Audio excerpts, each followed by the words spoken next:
3 பொம்மைகள். வணக்கம் என் அன்பு நண்பர்களே! உங்களிடம் ஒரு கேள்வி கேட்கலாமா? 3 பொருட்கள் ஒரே மாதிரி தோன்றினால், ஒரே மாதிரி ஒலித்தால், ஒரே எடை இருந்தால், அவை உண்மையிலேயே சமமா? அவை உண்மையிலேயே சமமானதா? அல்லது உண்மையான வித்தியாசம் கண்களுக்கு தெரியாத இடத்தில் மறைந்திருக்கிறதா? இன்றைய கதை பொம்மைகள் பற்றியதல்ல. இது மனிதர்களைப் பற்றியது. இது ஞானத்தைப் பற்றியது. மற்றும் ஒரு எளிய சோதனை எப்படி முழு அரசவையையும் மௌனமாக்கியது என்பதைக் கூறும் கதை.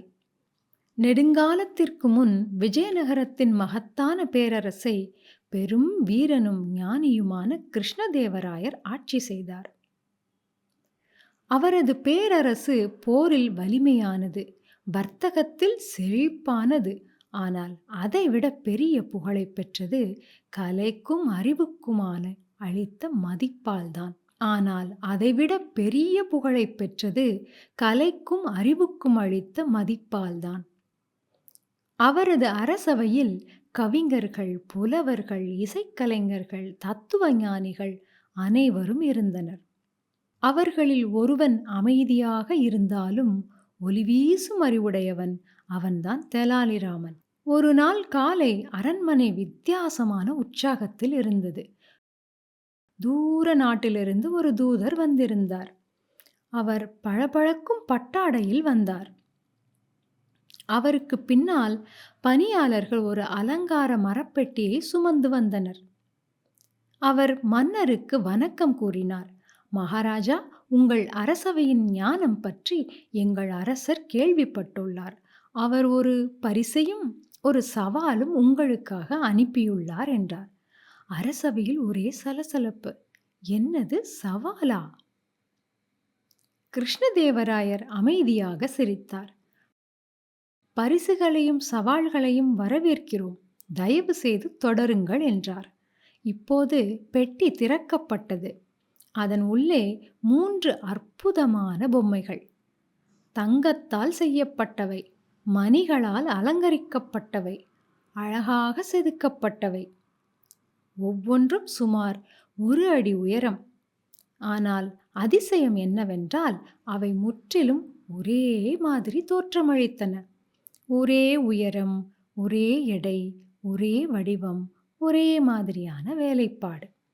கூர்ந்த பார்வை கொண்டவர்களால் கூட வேறுபாடுகளை கண்டுபிடிக்க முடியாத அளவுக்கான வேலைப்பாடு. தூதர் மீண்டும் கூறினார், இவை ஒரே மாதிரி தோன்றினாலும் சமமல்ல. ஒன்று உயர்ந்த ஞானத்தை குறிக்கிறது, ஒன்று சாதாரணமாக இருப்பதை குறிக்கிறது, ஒன்று மிக குறைந்த அறிவை குறிக்கிறது என்றார். அரசவை எங்கும் அமைதி நிலவியது.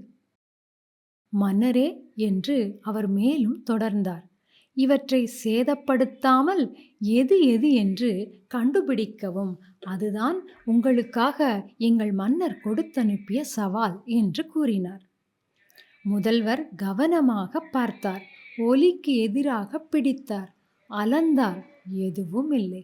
நகைக்காரர் தங்கத்தை சோதித்தார். சிற்பி வடிவத்தை ஆய்வு செய்தார். புலவர்கள் எழுத்துக்கள் உள்ளதா என்று பார்த்தனர். எடை பார்த்தனர். சிறிது தட்டி பார்த்தனர். நிழலையும் அளந்தனர். மணி நேரங்கள் கடந்து போனது. பொம்மைகள் எதையும் வெளிப்படுத்தவில்லை. தூதர் அமைதியாக சிரித்துக் கொண்டிருந்தார். மகத்தான விஜயநகர அரசவையே குழப்பத்தில் ஆழ்ந்திருந்தது. இப்போது அரங்கின் பின்புறத்திலிருந்து ஒரு அமைதியான குரல் ஒலித்தது. மன்னரே, நான் முயற்சி செய்யலாமா என்றார். அவர்தான் தெனாலிராமன். சிலர் பெருமூச்சு விட்டனர். ஆனால் மன்னரோ தலையசைத்தார். முயற்சி செய் தெனாலி என்றார். அவர் பொம்மைகளிடம் சென்றார். மற்றவர்களைப் போல அளவிடவில்லை. அவர் வெறுமனே ஆழமாக அமைதியாக கவனித்தார். பிறகு அவர் ஒரு விஷயம் கவனித்தார். சிறிய துளைகள் ஒவ்வொரு காதிலும். ஒவ்வொரு வாயிலும் இருந்தது. அவர் ஒரு மெல்லிய கம்பி கேட்டார். முதல் பொம்மை காதில் கம்பியை நுழைத்தார். கம்பி நேராக வாயிலிருந்து வெளியே வந்தது. அரசவையில் அதிர்ச்சி. இரண்டாவது பொம்மை காதில் கம்பியை நுழைத்தார். இந்த முறை மற்ற காதிலிருந்து வெளியே வந்தது. மூன்றாவது பொம்மை கம்பி உள்ளே சென்றது, ஆனால் வெளியே வரவே இல்லை. அதை சாய்த்தபோது கம்பி உள்ளே விழுந்து ஒலி எழுந்தது. ரகசியம் இப்போது கண்டுபிடிக்கப்பட்டது என்றார் தெனாலி. முதல் பொம்மையை உயர்த்தினார். இது கேட்பதை உடனே சொல்லிவிடுபவர்களை குறிக்கிறது. காதில் வந்தது வாயில் வெளியேறும்.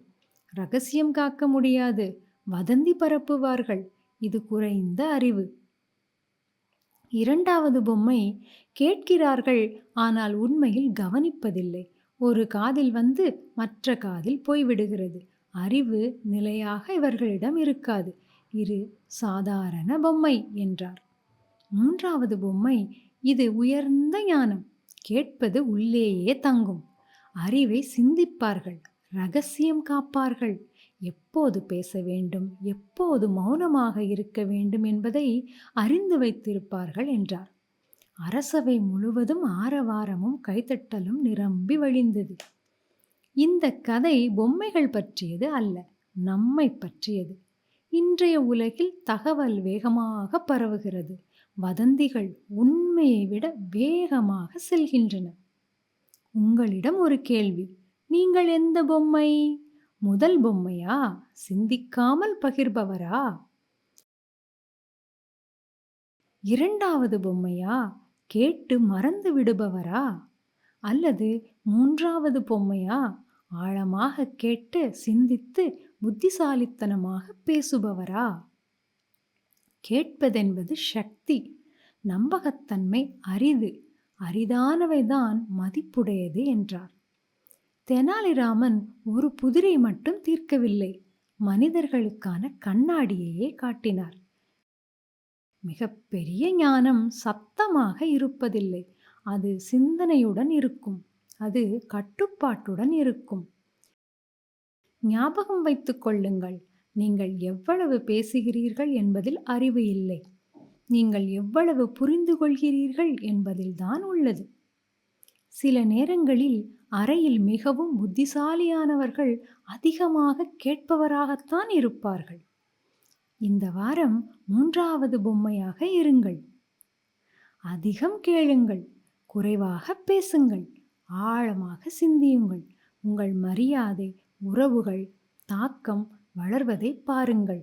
ஏனெனில் ஞானம் எல்லாவற்றையும் அறிதல் அல்ல, முக்கியமானவற்றை மட்டும் அறிதல்தான் ஞானம்.